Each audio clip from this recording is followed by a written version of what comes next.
Alien werewolf girl climbed into my dorm window. Civilization is a thin veneer that we paint over our instincts to pretend we are not animals. But there is nothing quite as honest as a beast woman who decides she is done playing by human rules, because we spend our lives building walls and setting boundaries to keep the world at a safe distance.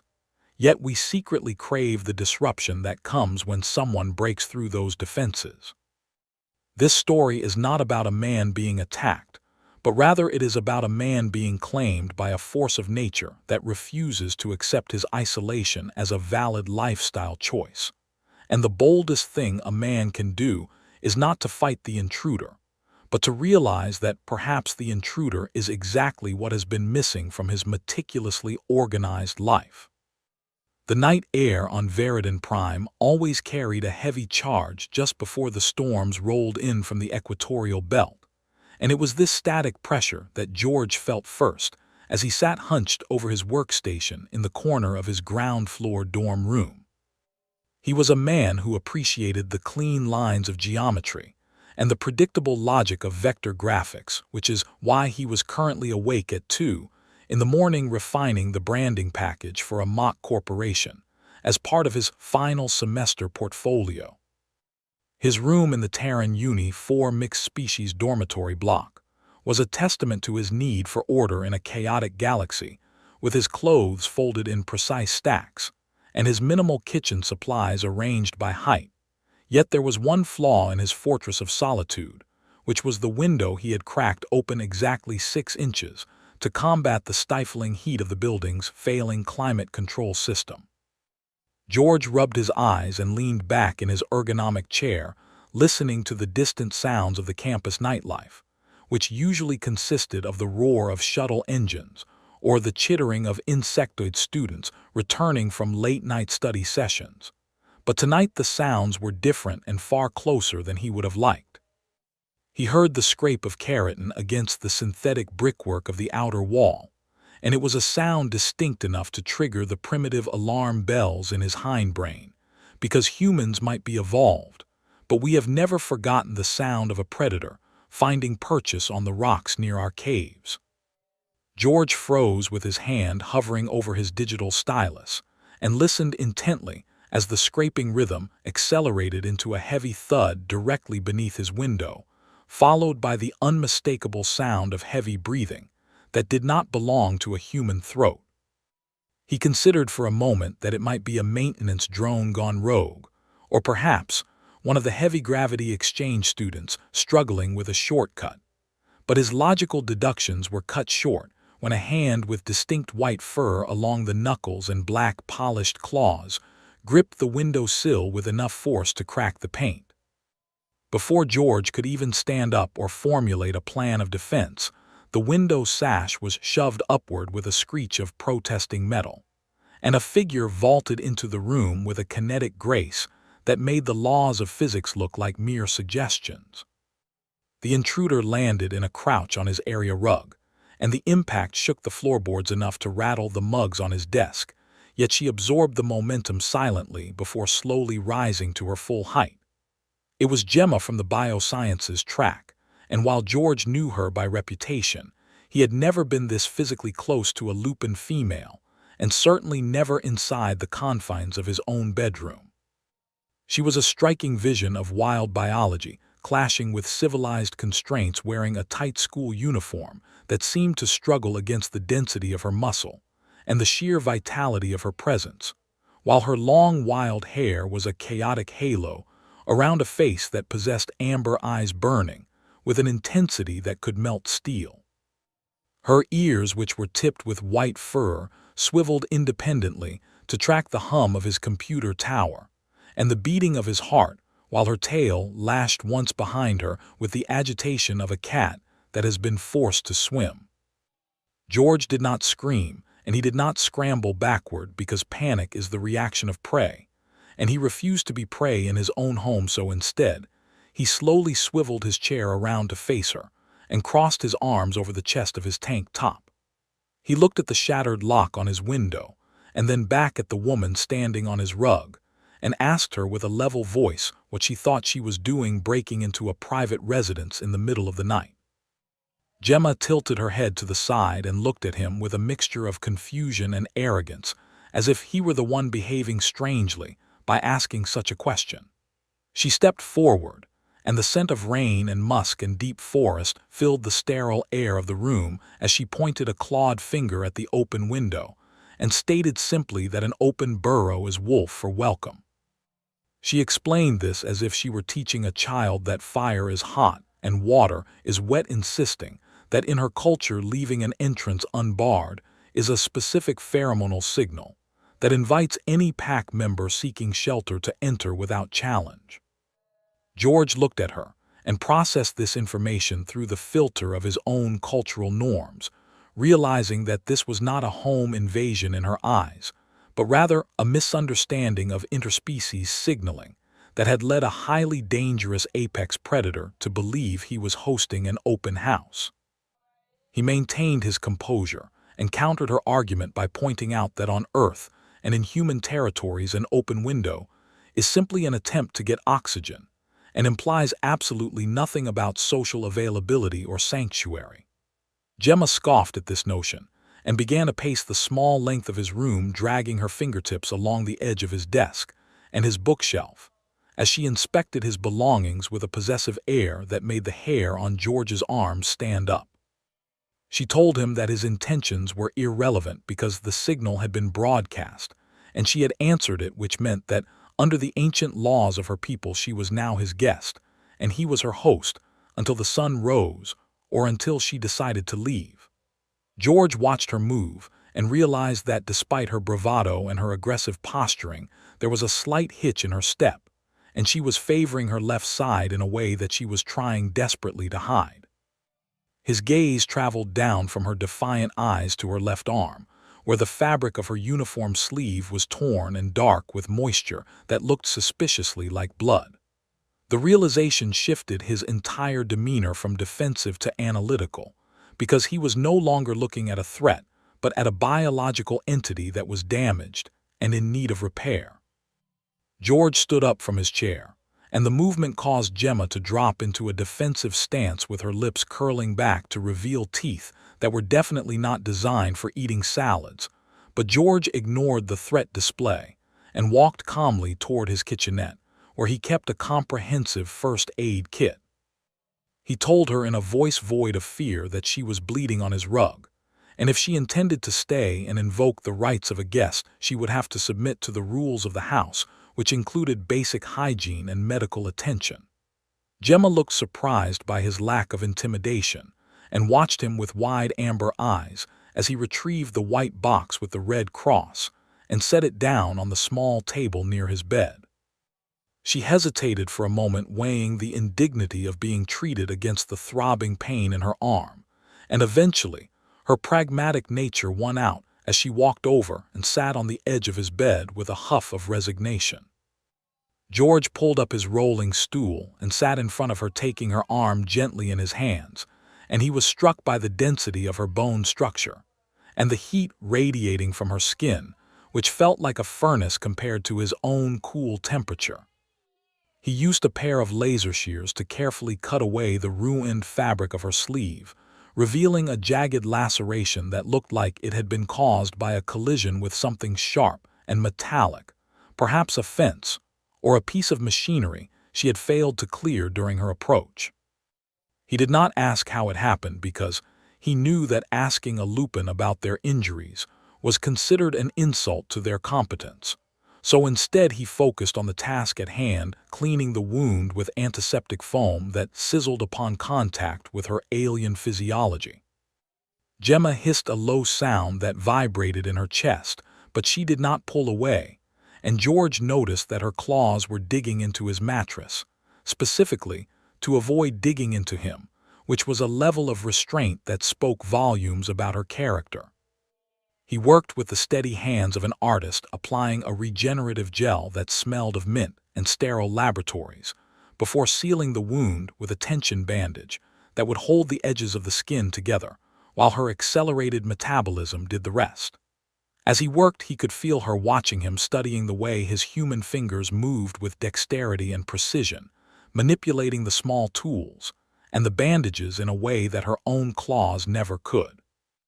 There was a strange intimacy in the silence that settled between them, a quiet understanding that transcended the barrier of their species and the awkwardness of her entry.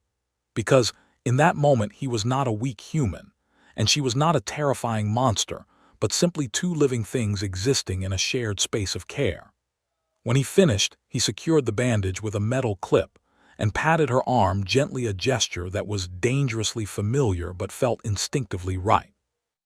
Gemma looked at the bandage and then back at George, and for the first time the amber fire in her eyes softened into something resembling gratitude, or perhaps just a deep physical relief that the pain had subsided. She told him that his hands were surprisingly capable for someone who looked like he spent his entire life staring at screens, and George chuckled dryly, replying that design requires precision, and that he was glad his skills extended to patching up stray wolves. She growled softly at the term stray, but there was no heat in it, and she leaned back against his pillows, stretching her legs out on his bed as if she owned the furniture. George stood up and disposed of the medical waste, washing his hands in the small sink, and watching her reflection in the mirror as she curled onto her side and pulled his duvet up to her chin, burying her face in the fabric to inhale his scent. He knew he should kick her out or call the campus warden or demand that she leave immediately, but as he looked at her curling into a ball of white fur and exhaustion, he realized that she was likely running from something much worse than a strict dorm curfew. The bold statement she had made about the window was not just a cultural quirky excuse. It was a desperate plea for a safe harbor wrapped in the guise of arrogance, because powerful creatures rarely know how to ask for help without demanding it. George turned off the main overhead light, leaving only the warm glow of his desk lamp and the blue light of his monitors, which cast long shadows across the room, creating a cave-like atmosphere that seemed to suit his new roommate perfectly.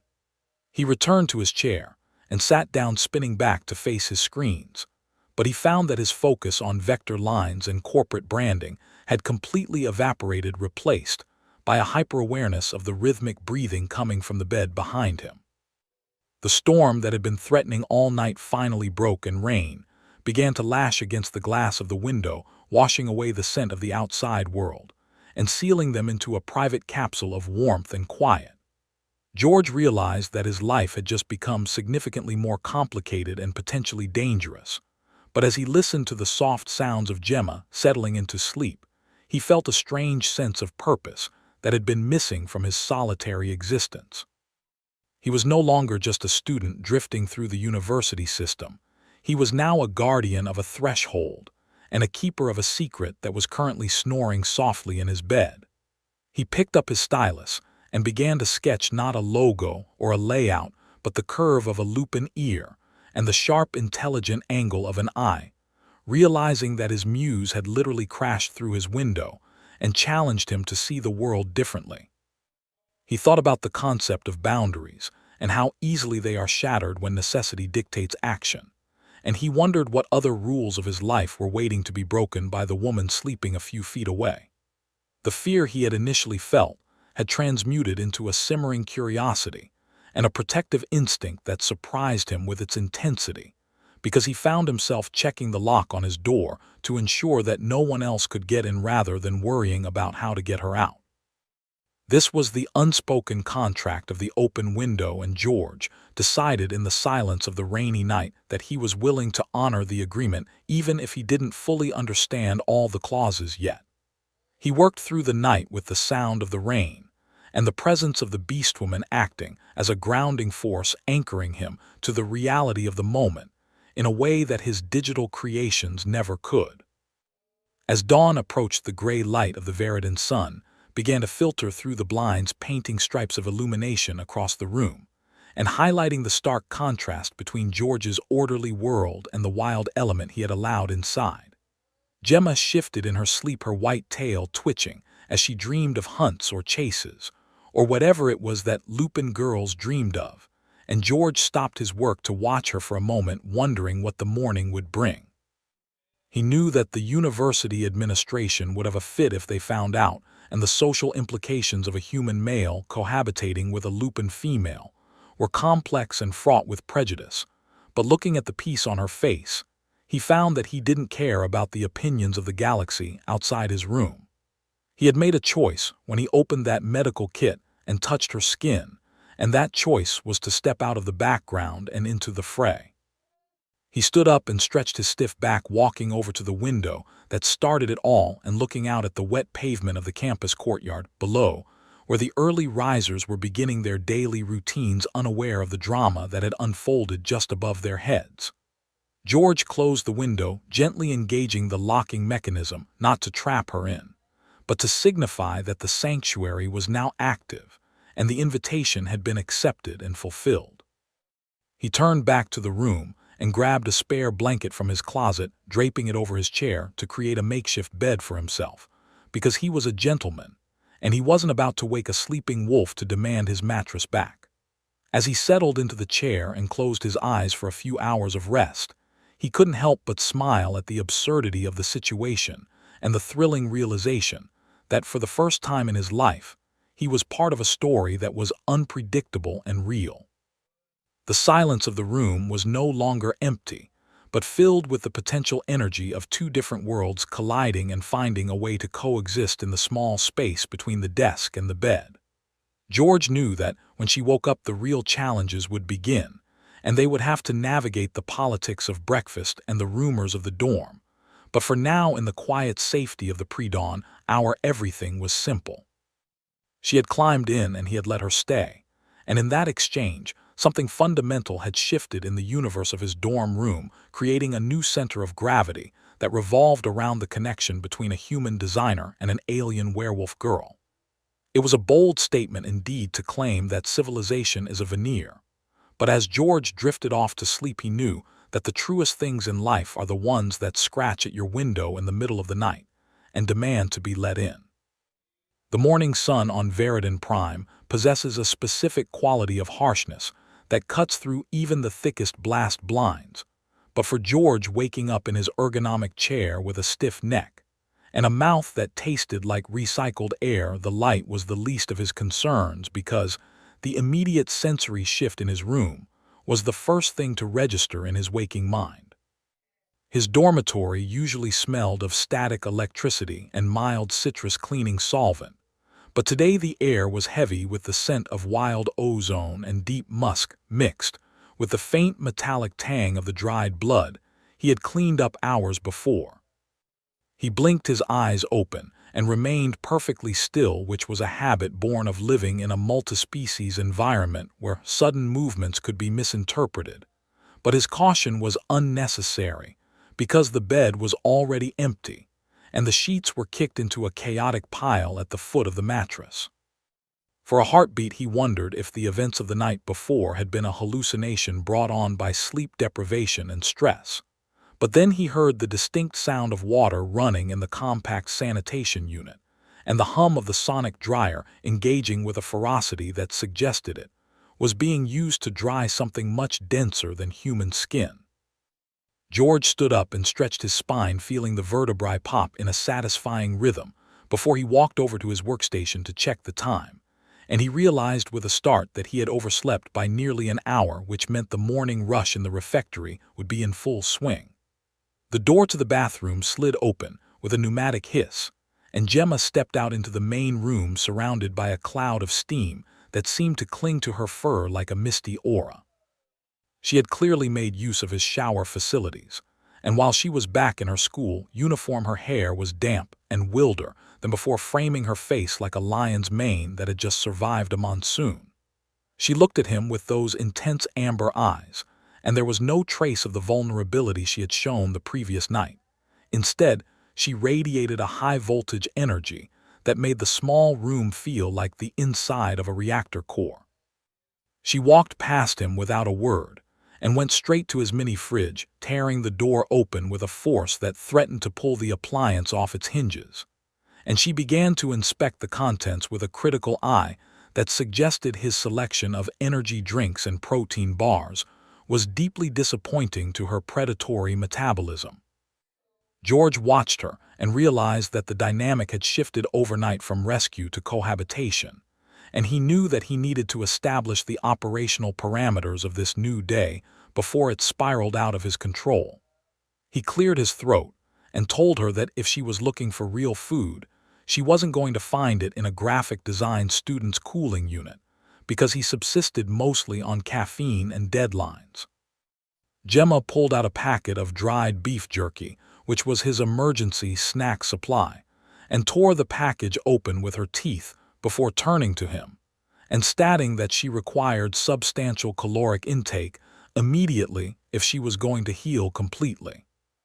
She chewed with a rhythmic efficiency that was both terrifying and mesmerizing, and George realized that he could not keep her hidden in this room forever, especially if she was hungry, because a hungry Lupin was a liability to everyone in the vicinity. He walked over to his desk and sat down, waking his computer screens with a touch of his hand, and he began to pull up the university's guest access protocols, because he knew that walking her into the dining hall without proper clearance would trigger an administrative alert that he did not want to deal with. Gemma leaned against the edge of his desk, watching his fingers fly across the holographic keyboard, and she asked him what he was doing with a tone of genuine curiosity that replaced her earlier demand for food.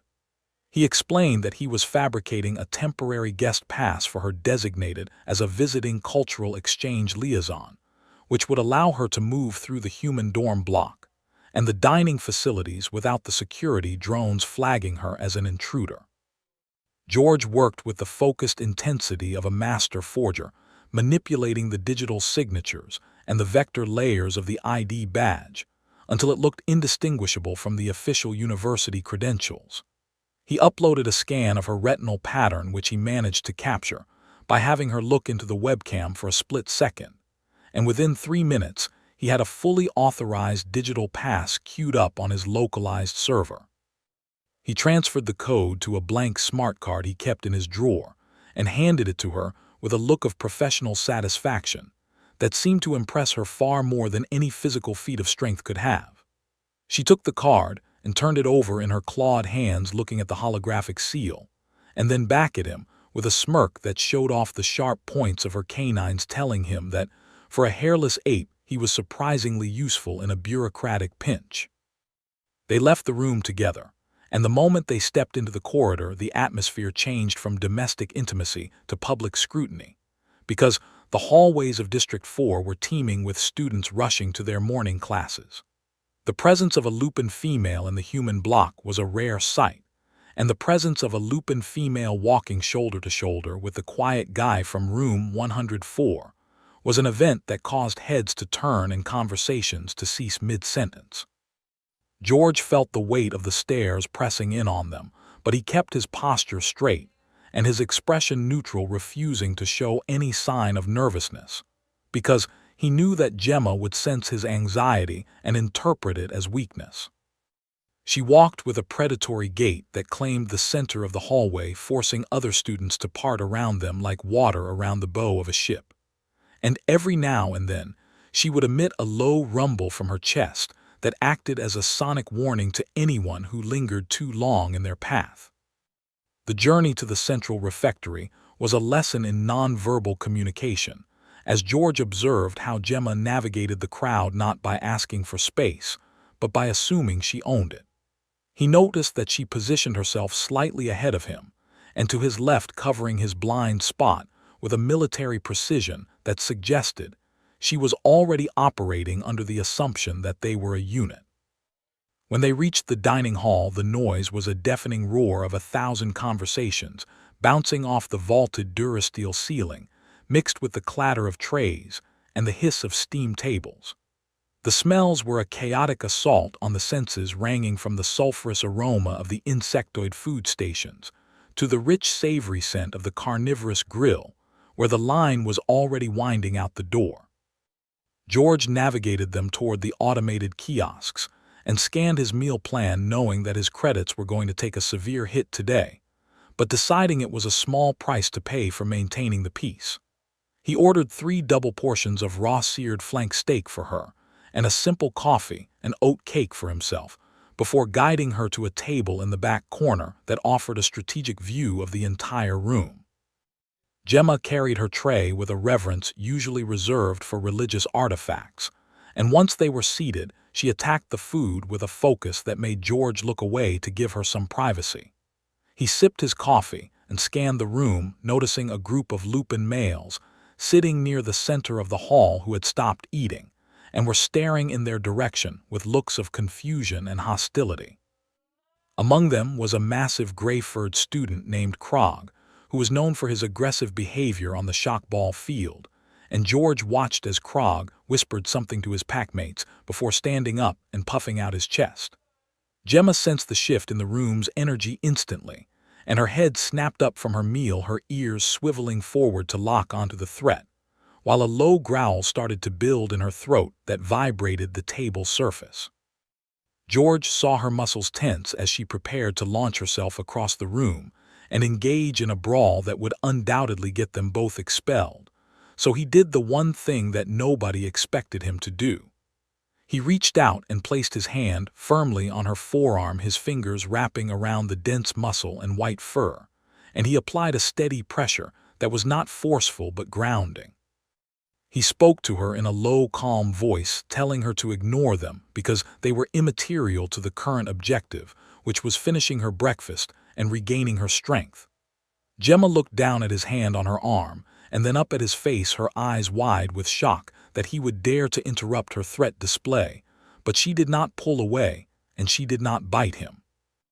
Instead, she looked back at Krog and gave him a dismissive sneer before returning to her steak, effectively signaling that the human's command took precedence over the challenger's provocation.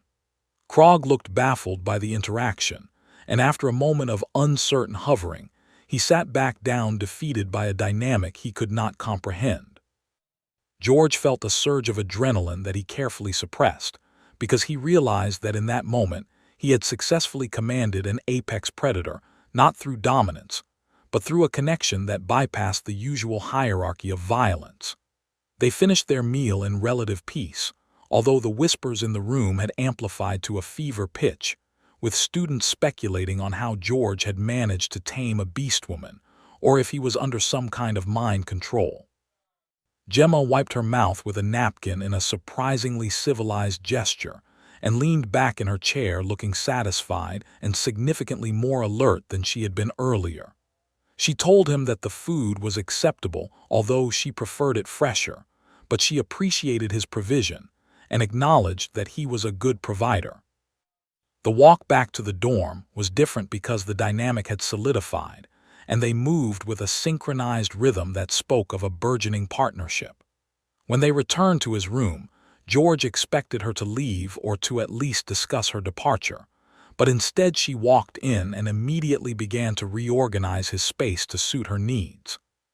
She took the pile of reference books he had stacked on the floor and moved them to the lower shelf, creating a clear line of sight from the bed to the door, and then she took his spare pillows and arranged them into a nest-like structure against the wall. George stood in the doorway watching her dismantle his carefully curated order, and he found that rather than being annoyed, he was fascinated by her instinctual need to optimize the environment for safety and comfort. She turned to him and explained that the feng shui of his room was a tactical nightmare, because he had blocked all the escape routes and left too many blind spots where an enemy could hide. She pointed out that by moving the desk slightly to the left, he could see the reflection of the window in his monitor, which would alert him to any future entries without needing to turn around. George looked at the new arrangement and realized that she was right, because her changes had opened up the flow of the room, making it feel larger and more defensible. He walked over to his desk and sat down, testing the new angle, and nodded his approval, telling her that she had a surprisingly good eye for spatial relations. Gemma preened at the compliment, her tail swaying with a slow, hypnotic rhythm, and she hopped up onto his bed again, reclaiming her spot as if she had signed a lease.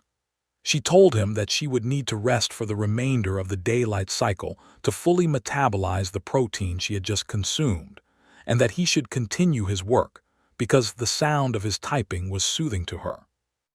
It was a domestic scene that defied all logic, a human graphic designer working on corporate logos, while an alien werewolf girl napped in his bed, surrounded by a fortress of pillows. But to George, it felt like the most natural thing in the world. He realized that the loneliness he had felt for years, the subtle ache of an empty room, had vanished, completely replaced by the heavy, comforting presence of another living being who had chosen to be there. He worked through the afternoon with a productivity he hadn't experienced in months, fueled by the silent pressure of being watched and the subconscious need to prove his competence to the creature sharing his space.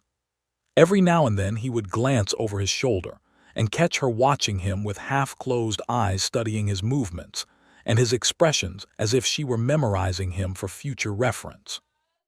The rain had stopped outside, and the sun was beginning to dip toward the horizon, casting long orange shadows across the floor.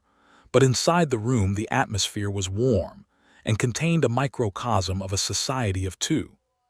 George knew that there were questions that needed to be asked and answers that needed to be given, particularly regarding why she was injured and who she was running from, but he also knew that trust was a currency that had to be earned slowly.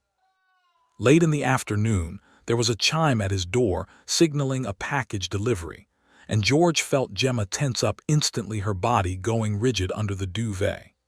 He held up a hand to signal her to stay put and walked to the door, opening it just a crack to receive the parcel from the drone hovering in the hallway.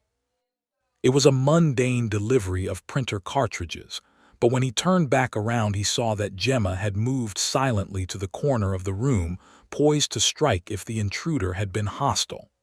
He tossed the package onto his desk and told her it was just supplies, and she visibly relaxed, letting out a breath she had been holding.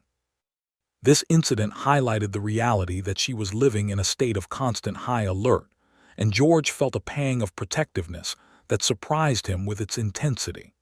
He realized that she was not just a guest, she was a refugee seeking asylum in his territory, and that made her safety his responsibility.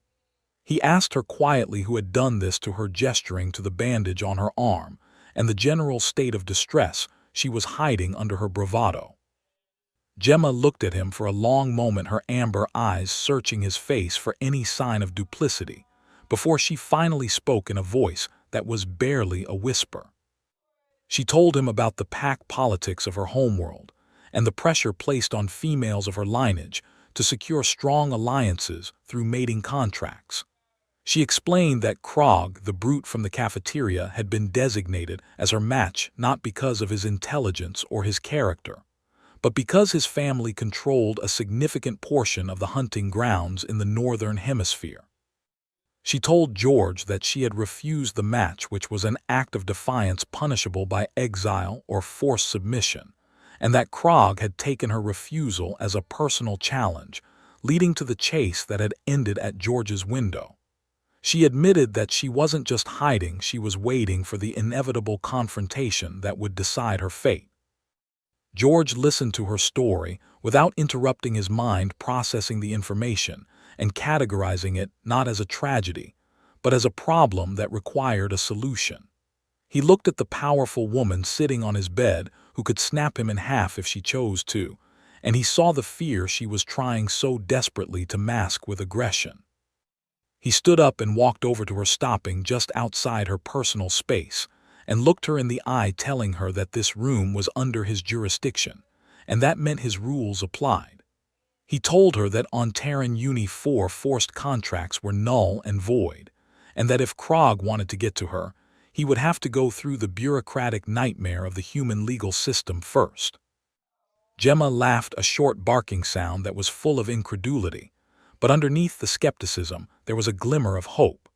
She asked him if he really thought he could stop a determined Lupin Alpha with paperwork and regulations, and George smiled a smile that was not nice but calculated.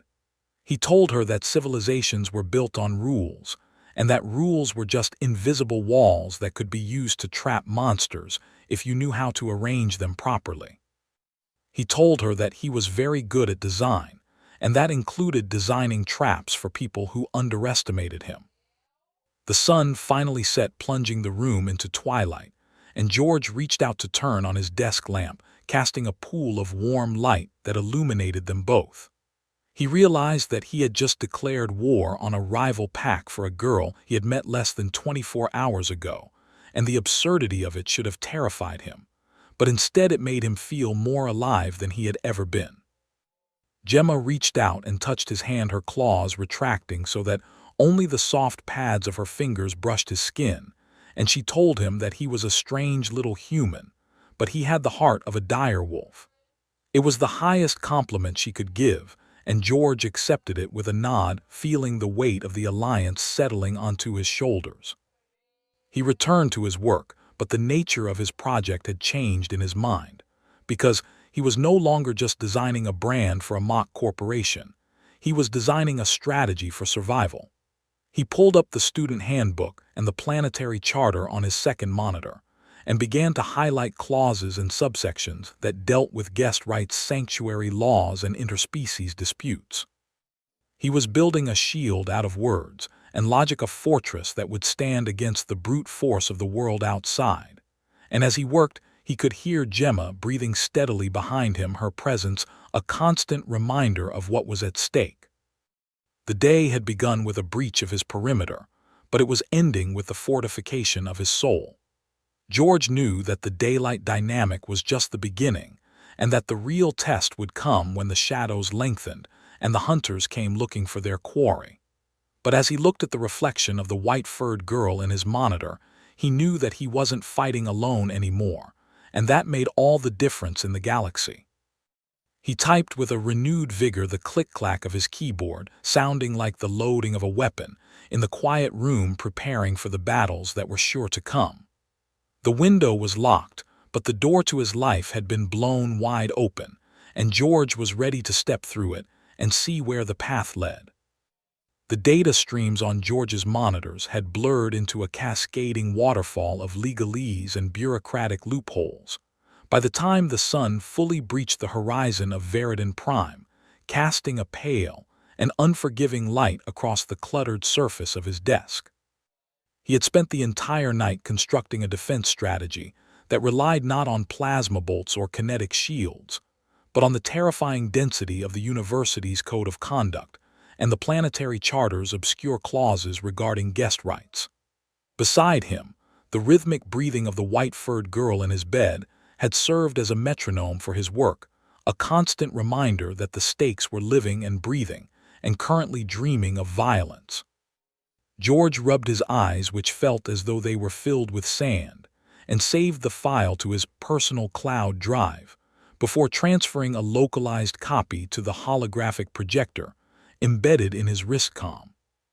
He stood up and felt the joints of his knees pop in protest, but there was a new kind of energy humming in his veins, a cold and calculated determination that had replaced the frantic anxiety of the previous day, because he now knew exactly what the rules were, and more importantly, he knew how to weaponize them. Gemma stirred at the sound of his movement and sat up with a speed that was unsettling, instantly awake and alert, with her ears swiveling toward the door before her eyes even focused on him. She looked at the dark circles under his eyes and the grim set of his jaw, and she made a low chuffing sound in her throat that was half question and half concern, asking him without words if the threat was imminent. George turned to her and told her that they could not hide in the room forever, because sooner or later she would need to attend her bioscience labs, and he had a critique session for his portfolio that he could not miss. He explained that hiding would only signal weakness to Krog and his pack, and that the only way to survive a predator was to stand your ground and look bigger than you actually are.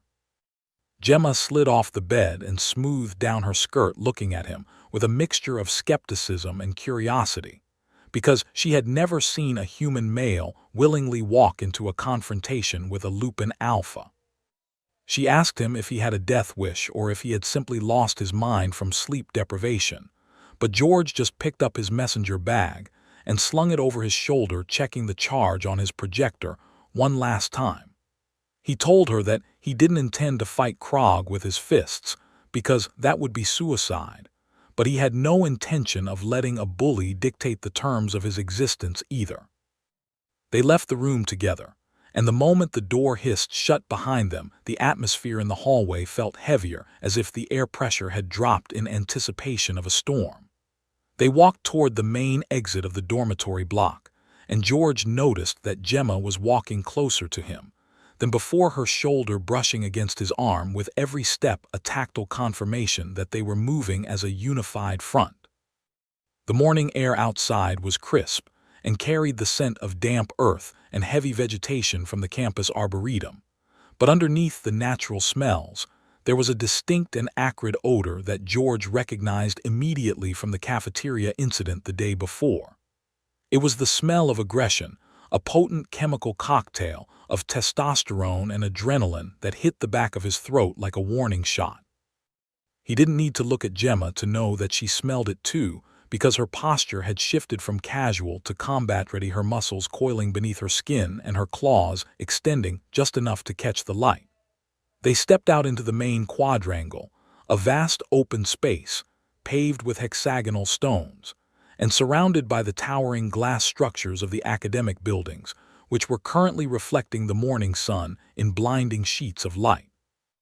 The trap was sprung before they had taken 10 steps from the dormitory entrance, as 3 massive figures detached themselves from the shadows of the engineering wing and stepped into their path, blocking the route to the academic sector.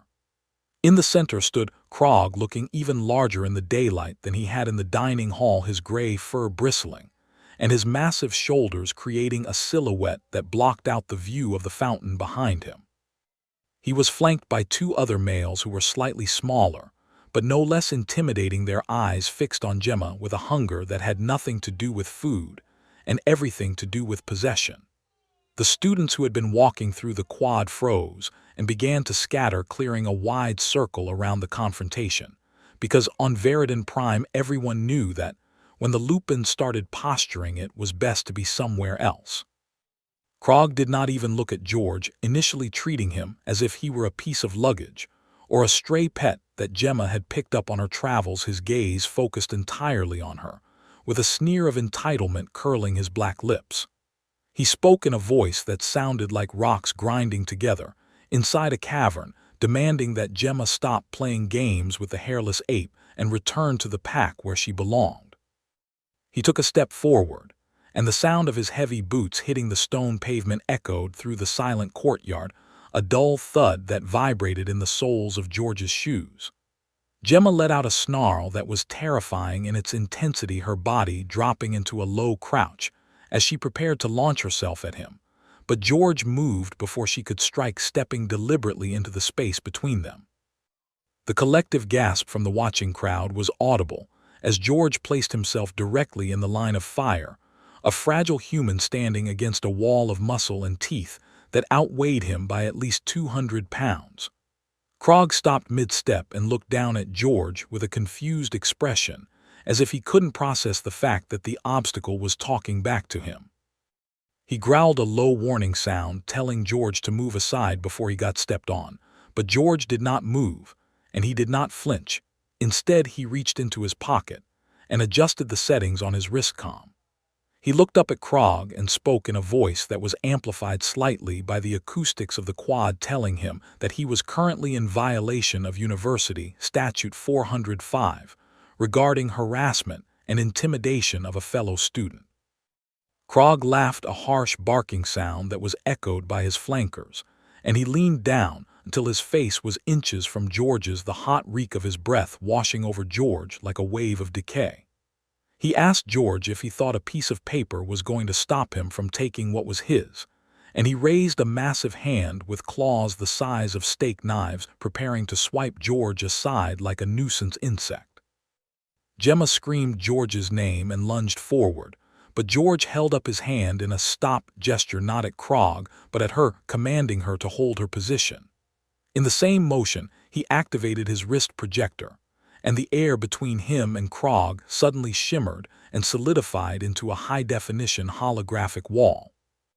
It was not a shield, but a document, specifically a 3-dimensional rendering of a restraining order, and a formal expulsion notice that George had designed the night before, complete with the university seal spinning in gold wireframe. The hologram was massive, expanding to fill the space between them, and glowing with a harsh red warning light that bathed Krog's face in crimson. George swiped his hand through the air, manipulating the interface like a conductor leading an orchestra, and the document expanded to show video footage from the cafeteria, the previous day, highlighting Krog's aggression with biometric overlays that analyzed his threat levels. George spoke again, his voice calm and cold, cutting through the tension like a scalpel, explaining that this data was currently being streamed to the Dean of Discipline's cloud server, and that any further physical aggression would result in immediate biometric lockout from all campus facilities. Krog recoiled from the glowing red light, his primitive instincts confused by the sudden appearance of the intangible barrier, and he swiped at the hologram, his claws passing harmlessly through the light. George took a step forward, pushing the hologram toward Krog, forcing the massive wolf to step back or have his face obscured by the spinning seal of the university. George continued his verbal assault, explaining that expulsion meant the revocation of his student visa, which meant immediate deportation back to his homeworld, where he would return not as a graduate, but as a failure who couldn't even navigate a simple human university. He asked Krog directly if his family would be proud of a son who was defeated by a graphic design student and a standard code of conduct manual. The mention of his family and the shame of deportation struck a nerve that physical violence never could, and Krog's ears flattened against his skull in a sign of submission and uncertainty. He looked around at the crowd of students who were now recording the encounter on their datapads, and he realized that he wasn't winning a fight, he was losing face on a planetary scale. The two males flanking him sensed the shift in momentum and exchanged nervous glances, their aggression faltering as they realized their leader was being outmaneuvered by a human who hadn't even raised his voice. George pressed the advantage, expanding the hologram until it surrounded Krog with a cage of scrolling text listing every rule he had broken in the last 5 minutes and the corresponding penalties. Krog growled one last time, but it was a hollow sound lacking the conviction of his earlier threats, and he glared at George with a mixture of hatred and grudging respect for the sorcery he didn't understand. He spat on the ground near George's feet, a final gesture of defiance, and then turned on his heel, signaling his pack to retreat. They marched away toward the engineering block, their heads lowered, and the silence they left behind was absolute for a few seconds before the courtyard erupted in the low murmur of excited conversation.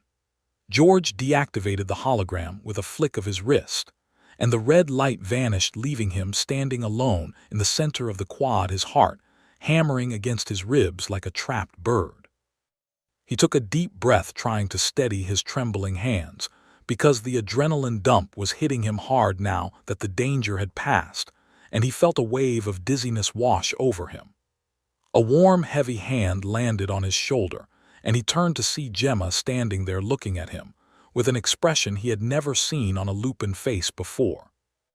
It was not just gratitude, it was a profound sense of awe and recognition, as if she were seeing him for the first time not as a fragile human, but as a creature of immense power who wielded weapons she couldn't comprehend. She leaned in close, her nose brushing against his neck, and inhaled deeply, taking in the scent of his fear and his victory, and she whispered that he was the most dangerous thing she had ever met. George laughed, a shaky sound that was more relief than humor, and told her that he was just good at user interface design, but Gemma shook her head slowly, rejecting his modesty. She told him that any fool can use claws, but it takes a true alpha to fight with the mind and win without spilling blood. She took his hand in hers, intertwining her fingers with his, and for the first time she did not lead him but walked beside him, matching his pace as they continued toward the academic buildings. The dynamic between them had shifted irrevocably, because he was no longer the sanctuary she had fled to. He was the fortress that protected her, and she was the force that gave him the reason to stand tall. They attended their classes in a blur of distraction, with George barely hearing the critiques of his typography project, because his mind was still replaying the encounter in the courtyard. Every time he looked up, He saw Gemma waiting for him outside the glass walls of his lecture hall, sitting on a bench like a guardian statue, daring anyone to approach him. When his classes finally ended for the day, the sun was beginning to set, casting long purple shadows across the campus, and they walked back to the dorm in a silence that was comfortable and intimate. They stopped at a food vendor on the way back, and George bought them dinner, realizing that he was famished, the metabolic cost of high-stress negotiation, apparently rivaling that of physical combat. Back in the safety of his room, the atmosphere was different, charged with a new kind of tension that was not born of fear, but of proximity and shared survival. Gemma locked the door behind them and turned to face him, her eyes glowing in the dim light of the room, and she walked toward him with a deliberate slowness that made his breath catch in his throat. She pushed him gently until he was sitting on the edge of the bed, and she stood between his knees, looking down at him with a fierce possessiveness. She reached out and touched his face, tracing the line of his jaw with a claw that was retracted just enough to be gentle, and she told him that today he had acted like Pac. George looked up at her and realized that the word meant far more to her than it did to him, implying a bond that went deeper than friendship or romance, a connection that was rooted in blood and loyalty. He told her that he didn't know much about being a wolf, but he knew about protecting the things that mattered to him. Gemma smiled, a slow predator's smile that was terrifyingly beautiful, and she leaned down, pressing her forehead against his in a gesture of absolute trust. She told him that she would teach him the rest, and that he had already mastered the hardest part, which was the courage to stand against the dark. She pulled back and began to unbutton her school blazer, her movements efficient and unself-conscious, and George watched her, realizing that the boundaries of his world had not just been crossed, they had been erased. She wasn't asking for permission to be there anymore, she was asserting her place in his life, and he found that he had no desire to argue. They ate their dinner sitting on the floor, leaning against the side of the bed, sharing the food, and the silence, and George felt a sense of contentment that was profound and settling. He had faced down a monster with nothing but light and logic, and he had won the respect of a queen. Later that night, as they prepared for sleep, Gemma did not curl up at the foot of the bed or make a nest of pillows on the floor. Instead, she lay down beside him, her body a long line of heat against his side. She rested her head on his chest, listening to the beat of his heart, and draped her arm across his waist, anchoring him to the mattress and to the moment. George lay there staring at the ceiling, listening to the hum of the ventilation and the breathing of the woman who had climbed into his window and changed everything. He realized that the bold statement she had made on the first night was true. An open window was a welcome, but the real welcome was the one he had offered in the courtyard when he stood between her and the world. He closed his eyes and let sleep claim him, knowing that tomorrow would bring new challenges, because the dean would surely have questions about the unauthorized use of university projectors and the restraining order he had forged. But those were problems for the daylight hours, and for now, in the dark quiet of the room, he was safe, and he was powerful, and he was not alone. The story of the alien werewolf girl was no longer a series of random events. It was a narrative they were writing together, one broken rule at a time. And as George drifted off, he knew that he would break every rule in the book if it meant keeping the amber-eyed girl safe by his side, because that was what you did when you were Pac. The night deepened over Veridan Prime, and the stars wheeled overhead, indifferent to the small dramas of the beings below. Yet in room 104, a universe of two had been forged in the fire of confrontation. George dreamed of geometry and light and white fur, and for the first time in his life, the dreams did not feel like an escape, but like a rehearsal for the reality he was waking up to. He was a designer by trade, but he was becoming a warrior by necessity, and he found that the role fit him better than he ever could have imagined. The red light of a priority administrative alert has a specific frequency designed to bypass the deepest levels of REM sleep and trigger a cortisol spike in the human brain. And it was this harsh pulsing rhythm that shattered the peace of room 104. just as the dawn was attempting to paint the sky in soft shades of lavender. George woke with a jolt, his heart hammering against his ribs in a syncopated rhythm, with the flashing notification on his wall terminal. And for a fraction of a second, he forgot the weight of the warm body pressed against his side, until Gemma let out a low growl that vibrated through the mattress. She did not wake like a human with grogginess and confusion, but rather she woke like a weapon engaging its safety release, instantly coiling into a defensive posture with her eyes fixed on the blinking light, as if it were a physical intruder she could tear apart. George reached out and placed a calming hand on her shoulder, feeling the tension in her trapezius muscles, which were hard as stone, and he whispered that it was just a message, but the sinking feeling in his gut told him that this was the inevitable fallout from his public display of dominance the day before. He sat up and swung his legs over the side of the bed, commanding the terminal to display the message with a voice that was rough with sleep and dread. The holographic projection that materialized in the center of the room was not a simple text notification, but a formal summons bearing the heavy crimson seal of the Dean of Interspecies Relations and Student Conduct. The image of Dean Vrexler, a high-ranking avian administrator with eyes like polished obsidian, and a beak that looked capable of snapping bone, hovered in the air, and delivered a pre-recorded monologue that was chilling in its bureaucratic precision.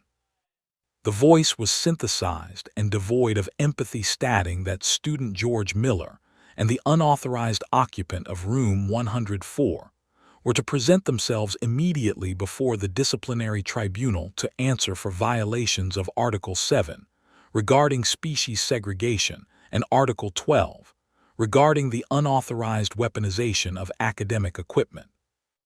The message concluded with the stark warning that failure to appear would result in immediate expulsion for the human and deportation to the penal colonies of the Lupin homeworld for the trespasser. The silence that followed the termination of the hologram was thick enough to choke on, and George sat there staring at the empty space where the dean's face had been, feeling the walls of his life closing in.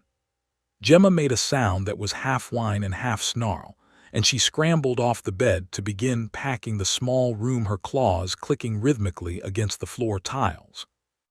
She told him in a voice tight with panic that she should leave immediately and run for the shuttle ports, because if she stayed, she would only drag him down with her, and she refused to be the anchor that drowned the only person who had ever shown her kindness. She started gathering her few belongings, which consisted mostly of the toiletries he had given her, and the spare clothes she had borrowed, moving with a frantic energy that was painful to watch, because it was the motion of a creature that expected to be hunted.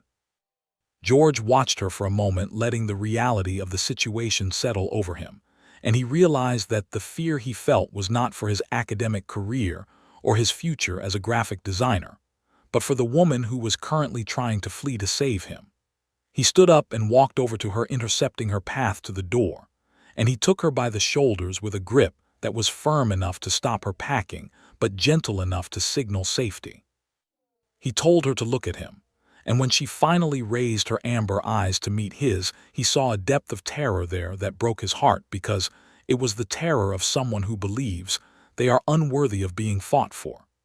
He told her clearly and without hesitation that nobody was running anywhere, because running implies guilt, and they had done nothing wrong except exist in the same space.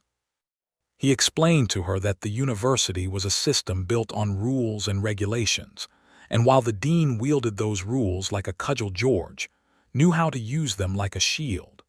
He led her back to the bed and sat her down, telling her to breathe and to trust him, because he had not stood up to a 300-pound alpha male just to fold before a bird in a suit. George walked to his desk and sat down in his ergonomic chair, the familiar comfort of the seat grounding him, as he woke his computer system with a vengeance. He began to pull up the planetary charter, the university bylaws, and the ancient colonization agreements that predated the construction of the dorms, his fingers flying across the interface with the speed of a pianist performing a concerto. The morning turned into a blur of legal research and strategizing, as George dissected the history of Veridin Prime, looking for a loophole or a precedent that could save them. Gemma sat on the bed behind him, watching his back with a mixture of anxiety, and all realizing that his form of combat was silent and stationary, but no less intense than a physical brawl. She brought him coffee and food, moving quietly so as not to disturb his focus, acting as the support system for the pack's intellect, while he fought the invisible war. Hours passed, and the time for the hearing drew closer, ticking down like a bomb on his display. But George kept digging, driven by a memory of something he had read in a history elective years ago about the founding principles of the Mixed Species Treaty. Then he found it buried deep in the appendix of the original diplomatic accord of Sector 4, a clause that had been written 2 centuries ago, when the planet was first being settled by humans and lupins.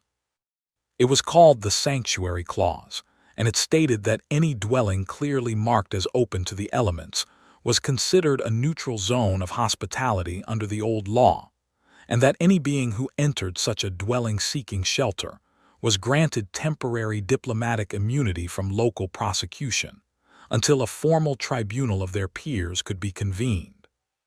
The text specifically mentioned the open window as the universal signifier of this contract, a detail that had likely been included to appease the Lupin elders during the initial treaty negotiations, and then promptly forgotten by the human administrators. George read the paragraph 3 times to be sure, and then he sat back in his chair with a slow smile spreading across his face, because he realized that the bold statement Gemma had made on the first night was not just a cultural quirk, it was a legally binding precedent. He turned to Gemma and projected the text into the air between them, explaining what it meant and how they were going to use it. He told her that she wasn't a trespasser, and she wasn't a squatter, she was a diplomat invoking an ancient right of sanctuary, and he was the custodian of that sanctuary. Gemma looked at the glowing words and then at George, and she shook her head in disbelief, asking him how a human could know more about her people's ancient rights than she did. George stood up and walked over to her, taking her hands in his, and told her that he paid attention to the details, because in design the details are what make the structure stand up. They spent the remaining hour before the hearing preparing not just their legal defense, but their physical presentation, because George knew that optics were half the battle. He made Gemma wear her school uniform, but he adjusted it to be pristine, removing any lint or wrinkles, and he brushed her hair himself, untangling the wild knots until it flowed like a river of dark silk around her shoulders. He put on his best shirt, a crisp button-down that he usually saved for portfolio reviews, and he stood in front of the mirror with her, looking at their reflection. They looked like a striking pair, the tall, muscular beast woman and the focused, intellectual human, standing side by side like unmatched puzzle pieces that somehow locked together perfectly to form a complete picture. The walk to the administration spire was the longest journey of George's life, as they traversed the campus under the midday sun, feeling the eyes of the student body on them. Word of the summons had spread, and the students who had witnessed the confrontation with Krog were now watching the sequel unfold, whispering rumors about the human who had challenged the hierarchy. George held his head high and kept his pace steady, clutching his datapad like a weapon, while Gemma walked beside him with her head up, radiating a cold dignity that dared anyone to comment. They reached the massive double doors of the tribunal chamber, and George stopped for a moment to look at her, asking if she was ready to rewrite the rules. She looked at him, and for the first time since the summons arrived, the fear was gone from her eyes, replaced by a fierce determination, and she told him that she would follow him into the fire if that was where he led. George pushed the doors open, and they stepped into the cool, sterile air of the hearing room. The chamber was a semicircular amphitheater, designed to intimidate, with the tribunal members seated on a raised dais looking down at the accused. Dean Vrexler sat in the center, flanked by a human representative from the legal department and a Lupin elder who looked ancient and bored.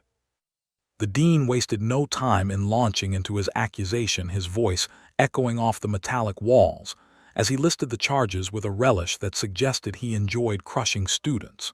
He spoke of the sanctity of the dorms, the danger of interspecies mixing, and the flagrant disregard for safety protocols that George had exhibited. He called Gemma a feral element and a danger to the student body, painting a picture of a savage beast that had invaded a civilized space. George stood silently listening to the barrage of insults and legal threats, feeling Gemma tensing beside him, her claws digging into her palms to keep from reacting. When the dean finally finished his tirade and asked if the accused had anything to say in their defense, expecting a plea for mercy or a stuttered apology, George stepped forward and placed his datapad on the podium.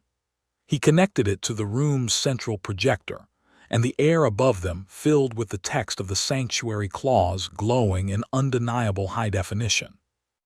George spoke clearly, his voice steady, and projecting to the back of the room, stating that the dean's entire argument was based on a fundamental misunderstanding of planetary law. He explained that Gemma had not broken in, but had entered a designated sanctuary zone, marked by the open window, in accordance with the diplomatic accord of Sector 4. He walked the tribunal through the history of the clause, explaining that by attempting to expel her, the university would be violating a foundational treaty, which could result in the revocation of the university's charter to operate on Lupin soil. The room went deadly silent as the implications of his argument sank in. The human legal representative looked frantically at her own screen, verifying the citation, while the Lupin elder sat up straighter, his boredom vanishing as he looked at George with a sudden sharp interest. Dean Vrexler sputtered, trying to dismiss the argument as archaic nonsense, but George cut him off with a calmness that bordered on arrogance. He told the dean that just because a law is old does not mean it is invalid, and that the university of all places should respect the history it was built upon. He then pivoted his argument to the emotional core of the issue, stating that the cohabitation rules were designed to prevent conflict, but in this case, they were preventing peace. He pointed to Gemma and described not a savage intruder, but a student who had sought safety from harassment and found it in the unlikeliest of places. He argued that their partnership was the ultimate success of the university's mission to foster interspecies understanding, and that punishing them would be an admission that the system was broken. The Lupin elder leaned forward and spoke for the first time, his voice a deep rumble that vibrated the floorboards, asking George if he truly understood the weight of the sanctuary clause. He explained that by invoking it, George was not just offering a room, but was legally binding himself as the kith-kin or guardian of the one he sheltered, accepting full responsibility for her actions and her debts. He asked George if he was willing to stake his life and his honor on a female he had known for only a few days. George looked at Gemma, who was watching him with her breath held, waiting for his answer, and he didn't hesitate for a second. He looked back at the elder and stated that he was not just willing, he had already done it. He told the tribunal that they were a pack of two, and that he would answer for her debts and her actions as if they were his own, because that is what you do when you are family. The word hung in the air, heavy and absolute, silencing the dean's objections. Gemma let out a soft sound, a whimper of pure emotion that she quickly suppressed, but George heard it, and he reached out to take her hand in front of the entire room, a gesture of defiance and solidarity. The tribunal went into recess to deliberate, and George and Gemma stood in the center of the room like statues, refusing to sit or to show weakness. The minutes stretched into an eternity, but George felt a strange sense of peace because he knew he had done everything he could. He had used his mind to fight for his heart, and he had exposed the hypocrisy of the system with the light of truth. He felt Gemma squeeze his hand, her grip strong enough to bruise, but he welcomed the pain because it was real. When the tribunal returned, the dean looked unhappy, his feathers ruffled, and his beak clicking in annoyance, while the Lupin elder looked distinctively amused.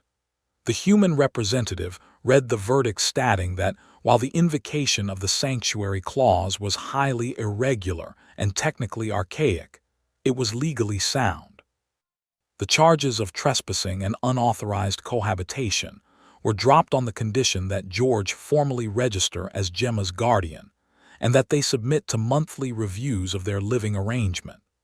The dean added a petty stipulation that they would lose their cafeteria credits for a week as a penalty for the initial lack of registration, but George barely heard it. They had won. They walked out of the hearing room not as a student and a trespasser, but as a legally recognized unit a pair that had fought the world and forced it to rewrite its own rules to accommodate them. The hallway outside seemed brighter, the air easier to breathe, and when the heavy doors closed behind them, Gemma turned to him and grabbed him by the lapels of his shirt, pulling him down for a fierce embrace that knocked the wind out of him. She buried her face in his neck, and he could feel the wetness of tears against his skin, tears that she would never have shed inside the chamber. She whispered into his ear that he was crazy and brilliant, and that she belonged to him, now not because of a law but because he was the only one who had ever stood between her and the abyss.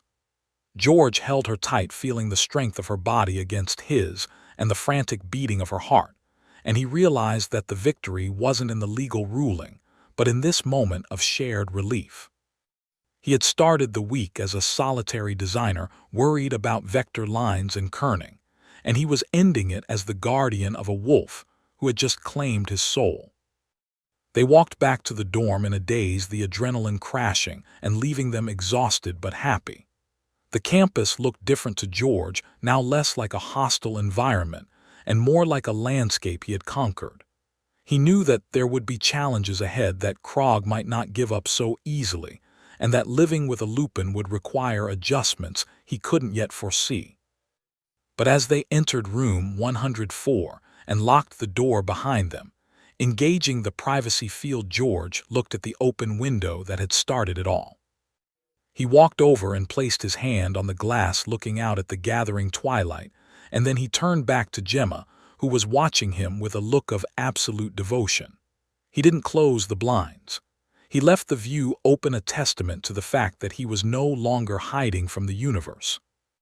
He was part of it now in a way he had never been before, and he was ready for whatever came next, because he knew that the most important design principle of all was that form follows function, and their function was to survive together.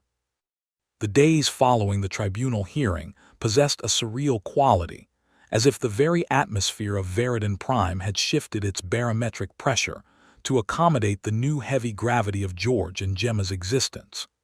They were no longer the scandalous rumor or the administrative headache, but rather they had become a fixture of the campus ecosystem, a strange binary star system around which the other students orbited with a mixture of caution and reverence.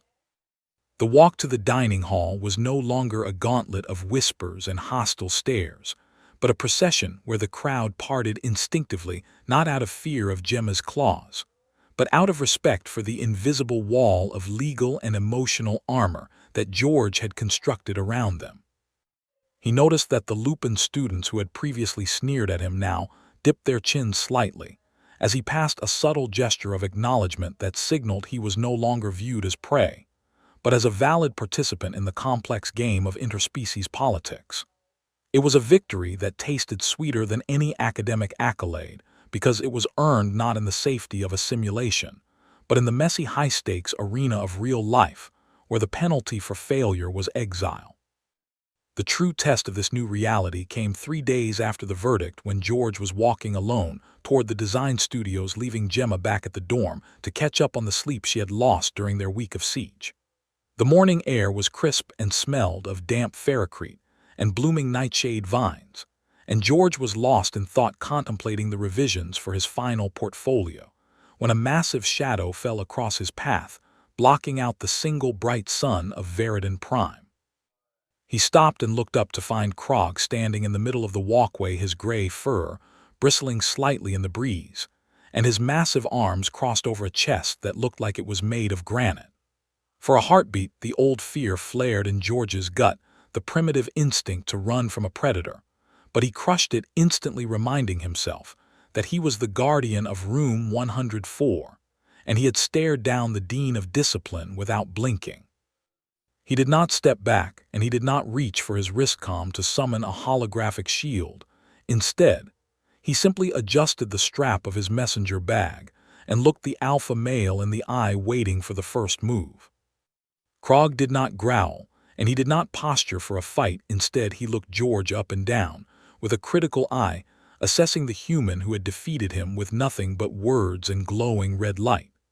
The silence stretched between them heavy and thick, until Krog finally uncrossed his arms and let out a huff of air that sounded like a steam valve releasing pressure. He spoke in a voice that was still rough like grinding stones, but lacked the venom of their previous encounters, stating that the pack elders had reviewed the tribunal footage.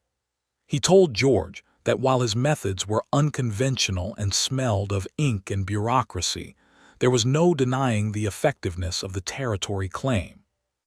In the Lupin Code results matter more than methods, and George had successfully defended his mate and his den against a superior force, which under the ancient laws made him worthy of the status he had claimed. George listened to this concession with a stoic expression, realizing that this was Krog's way of offering a peace treaty without actually apologizing, because alphas do not apologize. Krog reached into the pouch on his belt and pulled out a small jagged tooth, suspended on a leather cord, holding it out to George with a solemnity that bordered on religious. He explained that it was a token of recognition, a signal to the other packs that the dispute was settled, and that George was considered off-limits for casual challenges. George took the token, feeling the weight of the bone and the warmth of the creature's hand, and he nodded his thanks, understanding that this was not a gift of friendship, but a passport of safety for Gemma. Krog grunted once more, a final punctuation to the interaction, and then stepped aside, clearing the path for George to continue his walk to class, a gesture that said more than any speech ever could. When George returned to the dorm that evening, the sun was setting in a blaze of orange and purple, painting the sky with the colors of a bruised peach, and he felt a profound sense of coming home that he had never experienced before. He unlocked the door to room 104 and stepped inside, expecting to find Gemma studying or perhaps packing, but instead he found a scene of domestic tranquility that stopped him in his tracks. The room had been transformed again, but this time it wasn't a fortress or a bunker, it was a home. Gemma had gone out and used her own credits to buy soft throws and rugs in deep earth tones, covering the sterile university furniture with textures that invited touch and relaxation. She had arranged his design awards on the shelf with a sense of pride, and she had even bought a small plant with bioluminescent leaves, placing it on the windowsill where it caught the fading light. She was sitting on the floor in the center of the new rug, surrounded by her biology textbooks, and she looked up when he entered, her face lighting up with a smile that reached her amber eyes and softened the sharp angles of her predator's features. She didn't say a word, but simply extended her hand toward him, palm up, and George walked over and took it, letting her pull him down until he was sitting beside her in the nest she had created.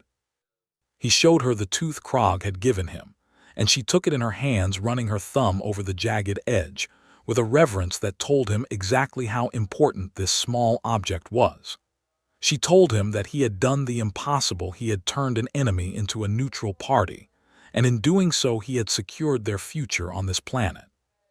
She leaned forward and kissed him, not with the desperate hunger of the first night or the fierce possessiveness of the tribunal, but with a slow, gentle pressure that spoke of a deep and abiding gratitude. The evening passed in a comfortable haze of shared existence as they worked side by side, George refining his holographic layouts and Gemma memorizing the cellular structures of native flora. There was no need for constant conversation, because the silence between them was no longer empty space, but a conductive medium that carried their mutual affection and trust. George realized that he had spent his entire life trying to design perfect systems, symmetrical and balanced and predictable, but true perfection was messy and wild, and came with claws and a tail. He looked at Gemma, watching the way the bioluminescent light from the plant reflected in her hair, and he knew that he would never be able to go back to the sterile solitude he had once prized.